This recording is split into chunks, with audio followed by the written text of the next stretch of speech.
Hello, my name is Mitchell Rumsey, and I will be discussing the mise en scene in Real Steel. Let's start with some of the background of the movie. Real Steel was released in 2011, and it was directed by Shawn Levy, and the story is a mixed martial artist prize fighter's career is cut short when robot fighting takes over the industry. Trying to stay in the industry, he barely manages to get into low-end underground fighting rings with robots barely scrapped together. After hitting his lowest point, he teams up with his son to build and train a championship robot for one last chance at glory. Now let's go to the scene background. Charlie and Max are the main characters, and they just fought against Twin Cities, their first championship match, and they won. After the match, Charlie and Max are approached by Ricky, one of Charlie's opponents that he lost a robot fight to. After losing the match, Charlie did not pay Ricky his winnings for the match and ran from his obligation. Ricky is here to get payback. Definition.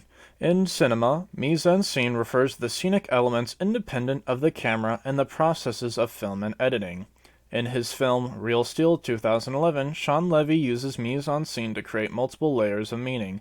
For example, in the scene after the battle with Twin Cities, Levi tells the audience how to feel about Charlie by strategically using the setting, blocking, and lighting to create deeper levels of meaning. Let's start with the setting. The most apparent aspect of the clip is the scene. The setting is dirty, isolated, and enclosed. It lets the audience know that Charlie for most of his life has been alone, he's made terrible decisions and been involved with bad people. This is where his past catches up to him and he now must pay the consequences of his actions. The setting reflects the characters. The setting reflects those aspects of his character by being isolated, dirty, and enclosed. Isolated, like how Charlie has been alone in his life as a martial artist and robot fighter. Dirty, like Charlie's past of avoiding responsibility and getting into deals with shady people, and the setting is enclosed because this is the consequence that Charlie cannot escape from, not like he's been doing most of his life.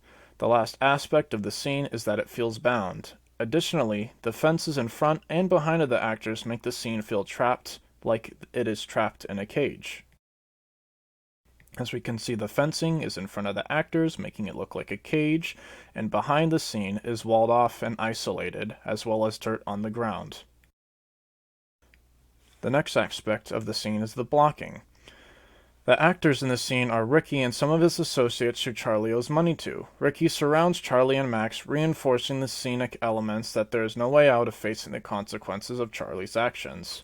And as we can see, Ricky is here with his associates surrounding Charlie and Max as they are taking up a very small portion of the scene. Ricky and his men are the main focus, taking up most of the screen space and appearing larger. When they start fighting, Charlie is eventually left beaten up on the ground, with Ricky standing over them, reinforcing Ricky's power in the situation and their relationship as rivals. This is a form of social blocking. And we can see Ricky's silhouette is here, standing to the side, as he is a little exhausted after the fight, with Charlie and Max both on the ground, powerless in this situation. The last aspect is the lighting. This scene is mostly dark with a little bit of light source coming from behind the actors. This can symbolize that while things are grim now, if they continue forward to look past the darkness, there is still light. And we can see that the light is coming from behind, with the audience and most of the scene being encased in darkness. And it's even apparent on the actors, with most of their clothing not even, you can't really make out any details of it, it's just dark shadows with a little bit of light hiding behind them. At the end of the scene, we can see Ricky and his men walking away into the darkness. Charlie and Max are left on the ground with a faint light over them. Ricky and his men represent the darkness of Charlie's past leaving him, and the light represents the opportunity for Charlie to start anew and be the father that Max deserves. How a character moves through light, or how the lighting on the character changes, can signal important information about the character and story. And as we can see in the scene, the three men, Ricky and his henchmen, are walking away back into the darkness of Charlie's past, and the light on Max represents Charlie's new role in the future as being the father that Max deserves. Now, let's watch the clip.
And that was the mise en scene in Real Still. Thank you so much for watching.